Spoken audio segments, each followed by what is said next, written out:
Hi, and welcome to Thursday Comics. I'm Tom Scioli, author of Jack Kirby, The Epic Life of the King of Comics, and I Am Stan, a graphic biography of the legendary Stan Lee. Jack Kirby, The Epic Life of the King of Comics will soon be available in this new softcover edition, and I Am Stan will be available for the first time in hardcover and softcover. And there's a pre-order link in the show notes below to pre-order both of these books. We're well into the ongoing soap opera of Thor, the main story of Thor, as well as the soap opera of the Tales of Asgard backup. So we're picking up right where we left off. Thor was flying away from this cave full of explosives, carrying Kim as her brother commits suicide. And now it's the next panel picks up right after there. And we get this really nice, three-panel, almost sort of animated sequence of Thor and Kim flying into view and a soldier spotting them, not knowing what to make of it, and then realizing it's Thor. A story steeped in splendor by Stan Lee. Artwork bathed in beauty by Jack Kirby. Inking in drama by Vince Colletta. Lettering couched in cliches by Artie Simic.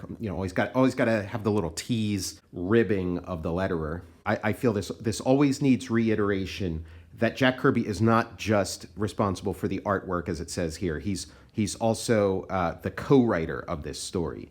And you might have heard recently that the Kirby family, particularly Neil Kirby, Jack Kirby's son, just put out a statement in response to the new Stan Lee documentary on Disney+. I haven't seen the documentary myself, but from my understanding of it, is that it puts forth the notion that Stan Lee was solely responsible for the ideas of these stories, the initial spark of all these stories, and that, Jack Kirby was carrying out Stan's instructions and maybe occasionally adding an incidental character or plot element here and there, but that Stan was the driving force of these stories. And that's sort of like an irresponsible idea to put out, that everything we've learned in the intervening years says that Jack Kirby was at least 50% responsible for these stories and these ideas. And in some cases, maybe many cases, maybe all cases, he was the one that brought the idea to Stan and not the other way around. We'll never know exactly who was responsible for what in what percentage. We can only guess. But to say that Stan was solely responsible, except for a few tiny incidental exceptions, is just an irresponsible statement to make. We have Jack Kirby's border notes, which are cut off. Hey, what's Gunner? Holy moly.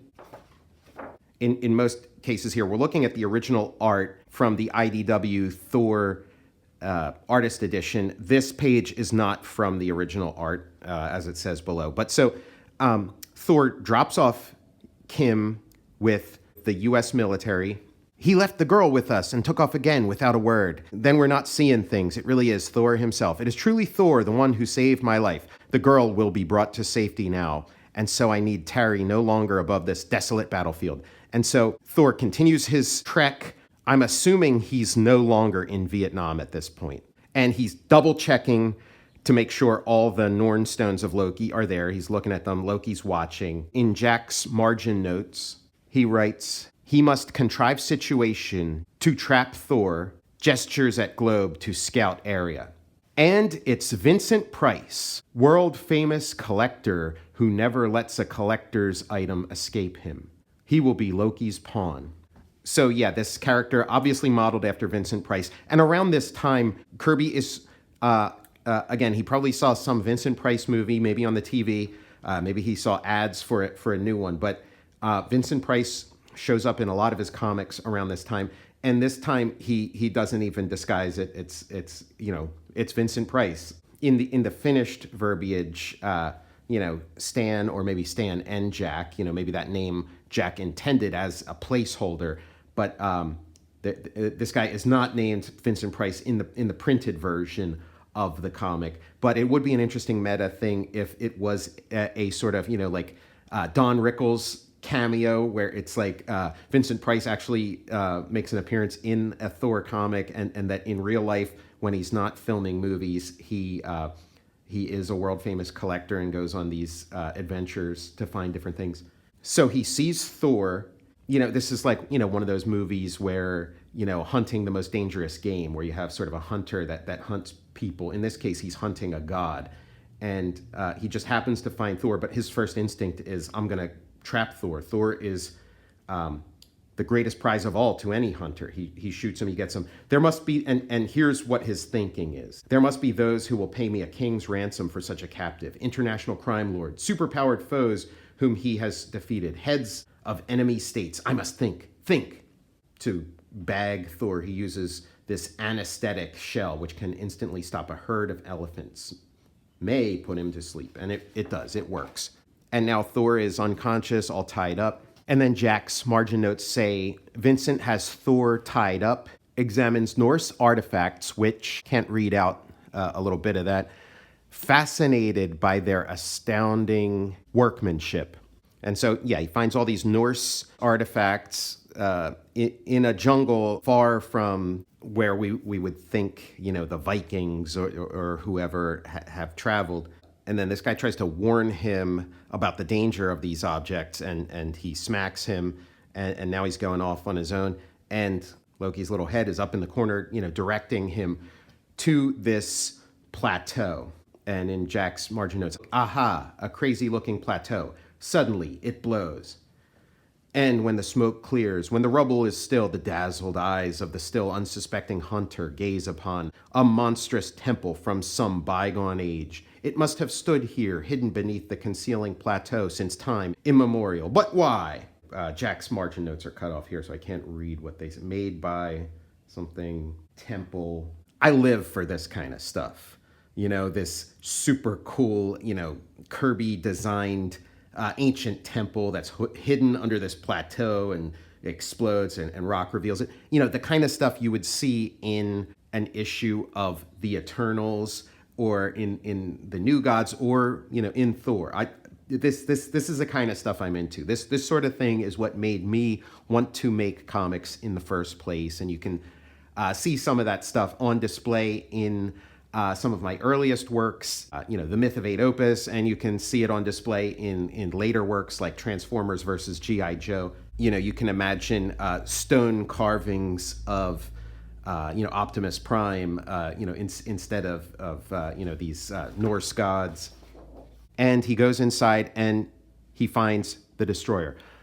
And in Jack's margin notes, what treasures there must be in here. There's nothing, only this sinister figure. And this sinister figure is the Destroyer, who becomes an important ongoing, I suppose you could call him a character, but he's more like this, armored engine of destruction created by Odin. Very exciting, very like original design. And then the essence of the character seems, the design is uniquely Kirby's, but the essence of the character seems to be modeled on Gort from The Day the Earth Stood Still. He's kind of this like mindless, destructive robot.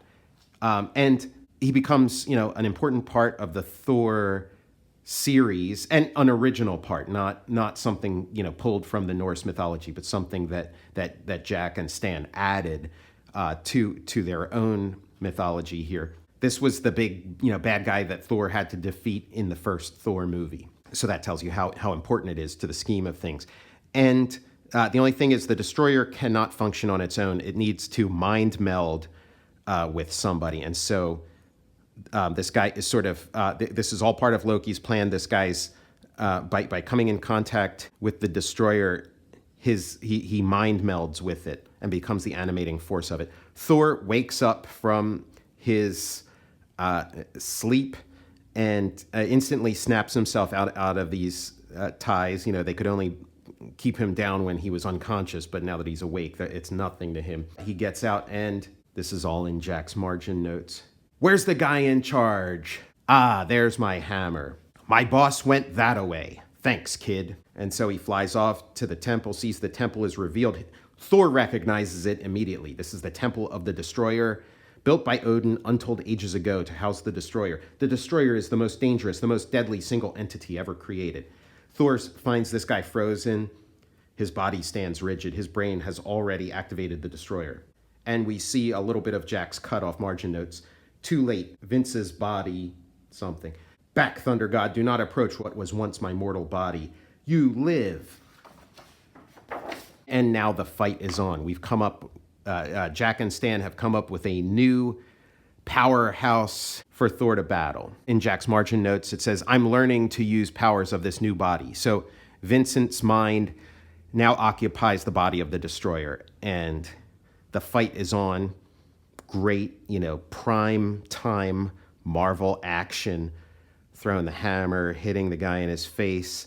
And then the Destroyer picks up Thor's hammer. Unthinkable. We've established that what he's doing is impossible, basically. It is already too late. Even the power of your hammer cannot stem the fury of Odin's own creation. He speaks the truth of all who live. Only the Destroyer can also lift Thor's hammer, for Odin made him all-powerful. If I am defeated, all of Earth will be helpless before him. Yet how can I triumph over he whom Odin made unbeatable? So yeah, if you establish that nobody but Thor can lift this hammer, if you want to show that Thor has just met his most powerful, most undefeatable opponent of all time, have him lift the hammer. You can only really do it maybe once and retain credibility. Each time somebody lifts it up, the more you sort of undermine the thing you've set in place. But it's comics. We're having fun. You're coming up with these stories on a month-by-month basis, and you're trying to top everything you've done previously. So you can figure out the rest later. Destroyer, enraged, goes after Thor. Thor retreats before deadly swings. And Loki's watching all of it, but Loki should be gloating. His moment of triumph, Thor getting attacked by an unstoppable enemy with his own hammer, as we see in here. And Loki should be happy, should be gloating, but now he's really freaked out because he realizes he may have started something he can't finish. He may have bit off more than he can chew. He wanted to stop Thor. He wanted, Thor to lose the challenge, lose the stones, but he didn't want to murder Thor, at least not at this point, because with this trial going on, all eyes are on Loki. And if Thor gets killed, it won't be hard for Odin to follow the breadcrumbs back to Loki, and Loki look at if Loki is responsible for killing Thor, look out. I meant only to stop Thor, not to cause his death.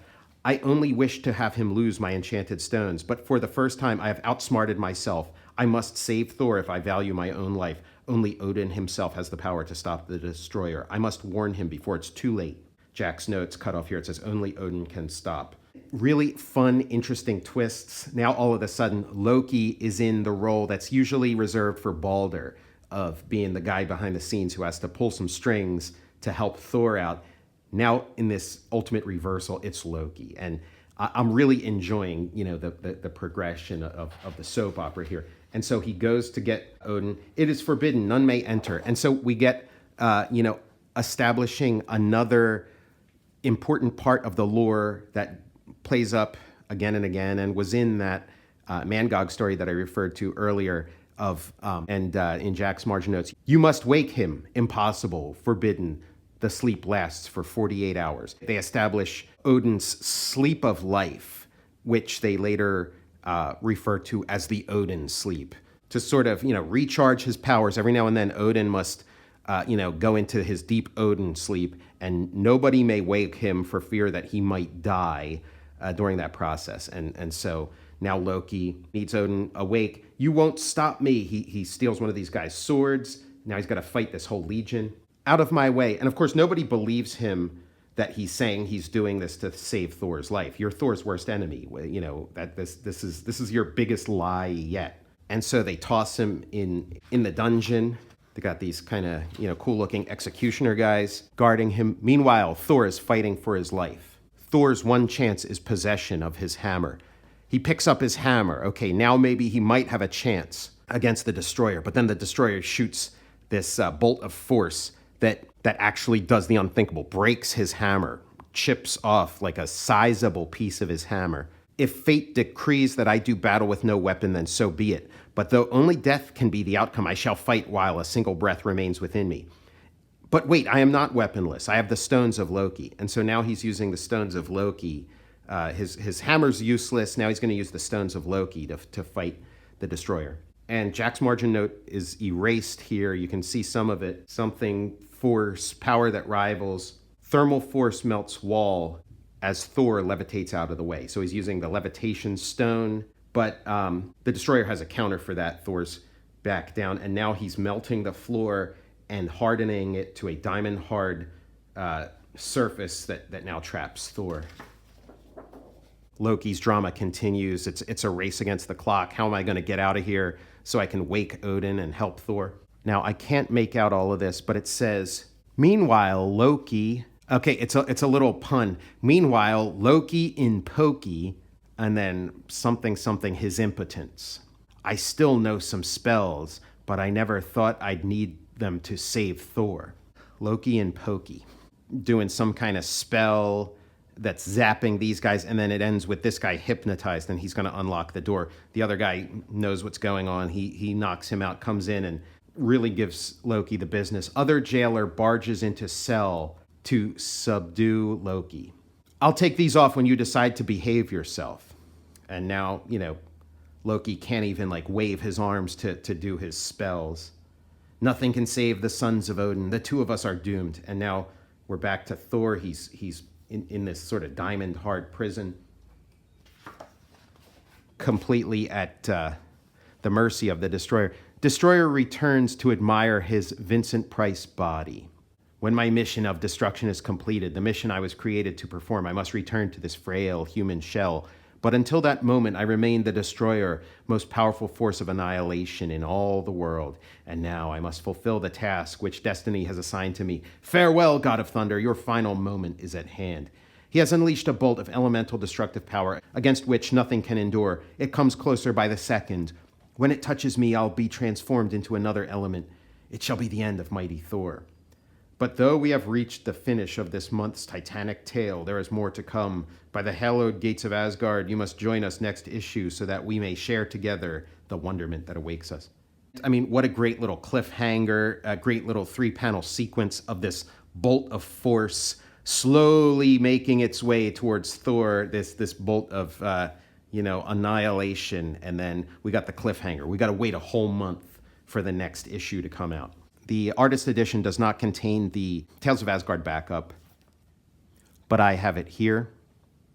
The Crimson Hand. I am almost finished with your map, Thunder God. The start of one of the greatest now beginning the start of one of the greatest quests of all time. I am almost finished with your map, Thunder God. It is no easy task to plot the course for a journey that will take you into the unknown beyond Asgard. But if anyone can chart such a course, it is you, wise Morduk. Story by Stan Lee, the legend teller. Art by Jack Kirby, the legend maker. Inking by Vince Colletta, the legend portrayer. Lettered by Sam Rosen, the letterer. Another dig at the letterer. Great design on this guy. This sort of master artificer. Bravo, Jack. And the lettering, it's usually the stories are lettered by Artie Simic. This time it's Sam Rosen, and the lettering does look a little different. It looks a little more like early Thor, or early Marvel lettering, and less like the sort of, more prime Marvel lettering. At least on that first page. The rest of it looks pretty standard. And he's telling Thor that he's created something for him that's really going to help him on this big quest that he and Loki and the young warriors of Asgard are going on. It's a glove, a warrior's crimson glove. When the enchanted discs on yon glove's palm make contact with another's hand, neither you nor he can mouth any words unless they be the solemn truth. So it's like Wonder Woman's lasso, except it affects the wearer and the other person that he's shaking hands with. So if you're shaking hands with Thor, you and he have to tell the truth. And so Loki's introducing a new member of the crew that's going to go with them, Bragi, with 2 G's. A boastful warrior. And Thor shakes hands with him. he is forced to tell the truth. And I wish thee naught but harm, unsuspecting one. Once we set sail, I shall smite thee from behind and slay thee. What have I said? The truth, thou base assassin. And now he's been revealed. And again, remember, this is a guy that Loki brought onto the crew, and he's ready to kill Thor now that his cover is blown. They fight. Thor shatters his sword, knocks his helmet off, and sends him running. That glove, that crimson hand, now I know after all these ages. And then we shall probably never learn who bribed the assassin Bragi. Perhaps not, but let us clasp hands, my brother Loki, and then begin the quest. So Loki sort of runs off before he gets a chance to shake hands with Thor and his crimson glove, because he knows that he might slip and tell Thor that this assassin Bragi was all his idea. He is too wily to be thus trapped, but I must be ever on guard against my scheming half-brother. They're having some sort of generic conversation about the coming quest and stuff. But then in the foreground, there's this very interesting element, this sort of living plant with eyes, another one of Jack Kirby's plants that seem possessed of a kind of life that we don't associate with plants, a more human or animal life with those eyes. And I'm curious if we were to see Jack's border notes, if he makes any reference to this, if this plays into the plot at all, or is just some elaborate and wonderful window dressing, which is also part of Jack Kirby's style. He creates these sort of amazing like extra elements that another comics creator wouldn't have time for, but Jack puts them in, and it just like enriches the whole. And Thor, the entirety of Thor is a great example of that. This horn that this guy's blowing, you could use just like a more standard horn, but Jack Kirby creates this like really cool elaborate design, and all the little elements of the armor, and this amazing ship that they're going to set sail on with this great Odin crest. And then the great horn sounds, reverberating throughout fabled Asgard. Lord Odin's own ship has been made ready. The quest shall now begin. And as surely as the rainbow bridge spans the infinite void of space, we shall be with thee again next issue. So be it. So yeah, again, a lot of buildup for this epic journey, this odyssey that Thor and Loki and the warriors of Asgard are about to go on, and it's going to continue in the Tales of Asgard back up. It's really great stuff, and builds to a pretty monumental crescendo. The epilogue of it, it lays the groundwork for the New Gods. Might have been the beginning of Jack sort of working towards that concept. I'm Tom Scioli, author of Jack Kirby, The Epic Life of the King of Comics, and I Am Stan, a graphic biography of the legendary Stan Lee, both of which are available for pre-order by following the pre-order link in the show notes below. I'll see you next Thursday.